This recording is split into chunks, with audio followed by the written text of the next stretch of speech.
This is a game where we pick cards and we talk about what's on the card. By the time that we feel like we're done and we're tired of talking to each other and sharing our deepest, darkest secrets, we'll pull that final card. It's like it's a 30-year-old secret I've held and I've never told anyone. Hello, we're Greg Davies and Alex Horne, and we're here with CBR to play. We are not really strangers. Not really. Not really. You want to go first, Greg? Yes. Level 1. Are you ready to really get to know each other? I'm quite nervous, but I'm always nervous. What do you think is the hardest part of what I do for a living? What you do? Yeah. You've got a very tough job. Is that the end of your answer? You've got the whole weight of presenting a TV programme on those. Oh, you mean specifically shoulders. on Taskmaster. Taskmaster? Yeah, well, because I can do what you do. You have to judge people as well, and you have to look at their little faces. Yeah. And you have to ignore the anger that they all feel towards you. I do. And the disdain. And like all comedians, I want everybody to like me, really. So it's quite difficult when I upset people on the show.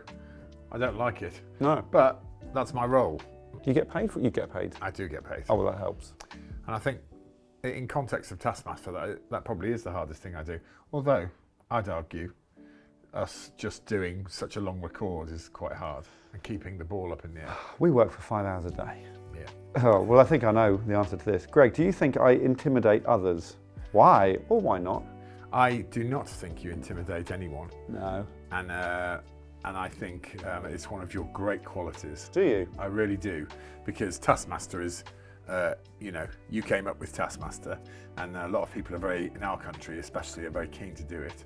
And I think that you never use that in a negative way. You're always very warm and welcoming. What about like in the woods, if I was just walking along? See, you're saying, what if you were in the woods and you were dressed as a wolf now, to deflect from me just giving you a straight Nice. compliment. You said a nice thing. Yeah. Thanks, Greg. Is it always bad to intimidate people? No. Can it ever be good? No, if we're out in New York and, it goes down, I'll require you to be intimidated. Great. I have got it. I've got it. You've got it in your wheelhouse, definitely. He can jump like a cat as well. Yeah. I've seen him jump 20 foot. And I always land on my feet. Always. Do I seem like someone who would get a name tattooed on myself? Why or why not? Yeah, I'm glad you asked me that. I think you don't. Whoa! I'm so sorry. Have you finished? It's just the thought of having your name tattooed on me. It doesn't have to be my has made name. me sneeze. Right. Do you think I'm the sort of person to have a name tattooed on me or not? I don't think you seem like the sort of person who would, but I think you will end up with someone's name tattooed on you. We were quite close last time in New York. Well, that was to have Sugar Rim. Sugar Rim. That's not someone's name, is it? Well, it's the name of a margarita. Yeah, that's not a person's name. No, but there's probably someone called Sugar Rim out there. Do you mind if I ask, what was the Sugar Ray story? We all love margaritas. Our whole team loves margaritas. And the one downer of a margarita is the salt around the outside that people insist on putting on. And we discovered the last time we were in New York that you can have sugar instead. Sugar so we Rim. all kept shouting Sugar Rim. It was fueled by the margaritas. But when we had about 5, we made a pledge that we were all going to have Sugar Rim tattooed on our body somewhere. And then when we were sober, we did not. We did not. It wasn't a formal pledge. Wasn't there going to be somewhere quite intimate at our rim, I think? It was going to be a 360, you know where. Okay. It's a wild card. You've got to admit something. Okay. That's it. Admit something. Oh, admit something I've never admitted before. I guess it's something that it's implying some guilt somewhere. Oh, God. Do you think this will get seen in the UK? Because I've got a thing. Some people will see it in the UK. Hello, UK viewers. Is it a crime? Is it a... It sort of is, yeah. Are you one of the people that... No. No. You do it with a mime? It's like, it's a 30-year-old secret I've held and I've never told anyone. Well, I think the... what's that American thing? Statute of Yeah, limitation. it's not something illegal I did. Oh. Okay, I'll say it. About 30 years ago, I was living in a shared house and I went out one night and I left the window open and the whole house was burgled and everything was stolen. And it was your fault? And I'd left the window open and I closed the window and I didn't tell my flatmates that I'd left the window open, and the police came around and went, "Oh, it's a mystery how they got in." And I went, "What a mystery." That's quite a good admission. Yeah. That's what I was looking I mean, for. to be honest with you, I felt pretty guilty about it on and off Yeah. over the time. Do you feel better now, a little bit? Not really, because No. if they see it, I still think they'll be cross with me. Yeah, and the insurance company, there's some legal stuff there. Yeah. Okay. Do you I'll be interested in this, actually. Okay. Do you think I was popular in school? Explain your answer. Well, this is a good question, because I think you have blossomed in your 30s and up. So you think until my 30s I was unpopular? I think you've become more and more comfortable in yourself. Yes. So I wonder if at school, you know, you obviously stood out at school because you were, I imagine, quite tall even then. Well, not. I mean, I was, but not. My crazy height all happened within a year. It was late at school. I went from 6 foot at age 15 to 6'8" at 16. Okay. I can't imagine you not being popular because I think you don't become. I think you've always been funny. Oh. I think funny is a big. Hello, Greg. Big shortcut to popularity. I wasn't at all popular until I found my gang at age sort of 15. Right. And then we were popular with each other, me and my little gang. But you're quite right, I was a very late developer. I was a fairly weedy, asthmatic, scared child. Nothing's changed. Not deep inside. Bees. Oh, it's a wild card. Do you want to do this? Yeah, I stand up for the world. Sit down again. Play a round of rock, paper, scissors. Okay. Winner can ask their partner anything. Loser must answer. I've never lost this game. Is it 1, 2, 3, Yeah. reveal? But I will win. Ready? 1, 2, 3. Oh, Shall we try again? Is it 1, 2, 3, reveal? Yes. So it's on the 4th beat. Yeah, but are you going to do scissors again? Yeah. 1, 2, 3. So you blunted my scissors. Okay, I didn't. My psychological game wasn't strong there, was it? Ask me a question. So the rule is I can ask you any question and you have to answer it. Yeah. What do you do all day when you're, for example, on a holiday? If you're by yourself, because I'm not very good at being by myself. Do you ever get lonely? Well, can I ask you a question? No, because you return. lost the game. Yeah, but I'll answer your question. Okay. What do you think I do? I like to imagine you reading in your caftan. I haven't got a caftan. You used to have a caftan. In the place where I spend Okay. my free time. My answer is what I would do is just sort of faff around. I like faffing. I like organising things. I've got a boat. I like to get it seaworthy. That's I cool. like to prepare for people coming to see me. And Do you? I would say at least half the time when I'm down in that special place, I'm not alone. There are friends or family with me. But if I haven't got friends or family with me, I'm normally doing something to prepare for friends and family. I have visited there and there a lot of preparation had gone into it. I really love that. I love preparing for good times, and that in itself is a good time. Yeah, it's the preparation sometimes better than the actual event. I'll spend a day constructing a thing that no one else will appreciate, but I'll have the time of my life. Oh, this is great. And I genuinely want to know the answer to it. Okay. What is the last thing you lied to your mother about? Sheila? Sheila? Oh dear. That is a sweet question. Well, we're not counting white lies, are we? Well, I prefer a dark lie. When every week she says, what have you been up to this week? Yeah. And I say, not a lot. She doesn't know I'm in America. She does. But I don't go into much detail because I know she and Hugh want to tell me about their journey up the A3 and how the roadworks are there. Okay. And you've mentioned this to me before. And do you... Oh, really? Yeah. Oh. Do you wish that they would sometimes show more interest? No, they are very interested.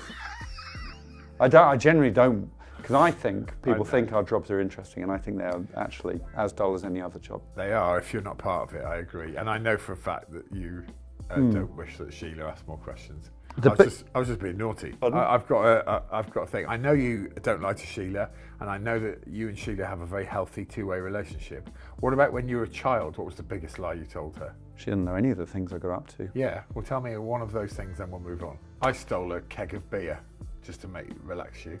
I stole a keg of beer from a brewery, and I was chased by attack dogs. And my mum only found out. I was 17. It's been in the garden for 40 years with plants growing on it. Oh. And I only told her last year that I stole it and had the attack dogs chasing me. What's an attack dog? The dogs that attack. Got it. My friends Ben and Joe and I, who you know, Made up. they're not made up. One Okay, go on. trumpeter, one's the drummer. We invented a game called Fireball, where on my parents' lawn, we set fire to a tennis ball and kicked it to each other, and it was really fun. That's we poured great. petrol on it, and when my parents got home, there were these stripes on the lawn, and we denied any knowledge of where the stripes had come from. Wow. What would be the perfect gift for me? I like this question because I want that. I think some sort of creative space, a physical building that's just for you, Yeah. and where you can make all of your nerdy little weird songs and sketches and ideas. I'll dig a little bit deeper. Where is it, this hub? I think it should be within reach of your home, but it should be very separate from your wife and children. Is there a code on the door that they don't know? I don't. No? You can decide all that. Okay. My point is, I think you need a space. I said dig deep, so I tried to dig deep. Okay. Is there a code on the door? But you're deliberately asking like ridiculous security questions when we should be focusing on the space. I wouldn't mind a man on the door. I think you can police it as you see fit. Thank you. I think you should have a space of your own. And if money was no object, I would like to gift you that space. Thank you. I think that's a good answer. I want it to be underground, but with a view. Again, all of this stuff is for you. Right. I've provided the space. You want to dig down into the cellar? You want to create a deeper space? You want to put a security guard on the door? You want to put a touchpad? You want to have trained eagles surrounding the building? Yeah. That's on you. Right. I'm giving you the space. Space. And what I'm saying is you need space. It's a wild card. Yes. Draw a portrait of each other to the best of your ability. 1 minute, then exchange. Let's go.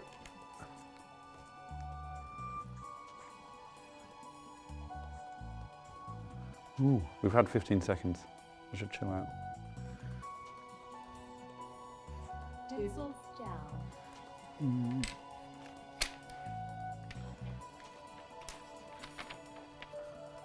Thank you. Also, thank you. Is there a narrative to mine? It sort of looks fairly like me, but it appears I've had my nose bitten off. Yeah, it's a prediction. Oh, You've drawn how you describe me, yeah, like a sausage with hair on.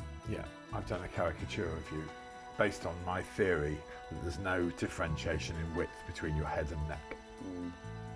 Why didn't I give you a nose? I don't know whether Picasso just missed off things. He just sort of moved them around a bit. He didn't miss off noses, did he? In some particular cases. How would you describe me to a stranger? I mean, the trouble is, you're quite well known. Yeah, but you know me more than... I see, yeah. Well, I guess I don't mind what you say. lots of people do. In fact, probably the question I'm asked most is, what's he really like? What's Greg like? So I'm not describing you physically, because that's done. You can see that. Yeah. I think... Tight bod. And how would you describe me? I think I probably would use words like, not necessarily followed by giant, but gentle and... Kisses. Yeah. Gentle kisses. See, I don't... Okay, here's 2 words that I wouldn't use, All right. but I'd like to use a nice equivalent of them, Okay.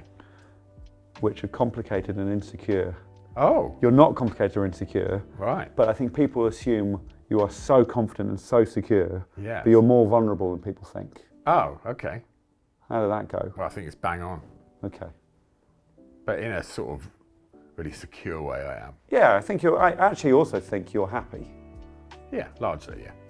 But I think insecurity comes with the job. Not that I'm trying to qualify what you said, but I do think we all need a bit of reassurance, Yeah.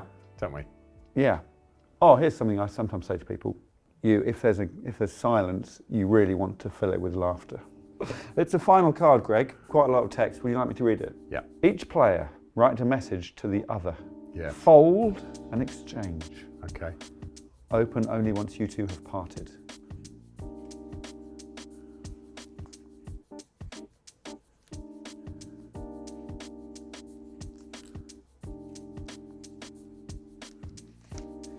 And it's Alex. Yeah. Fold and exchange. Thank you. Thank you. Thank you. Thank you. Please watch our show. It's Taskmaster. It's a lot more light-hearted than this.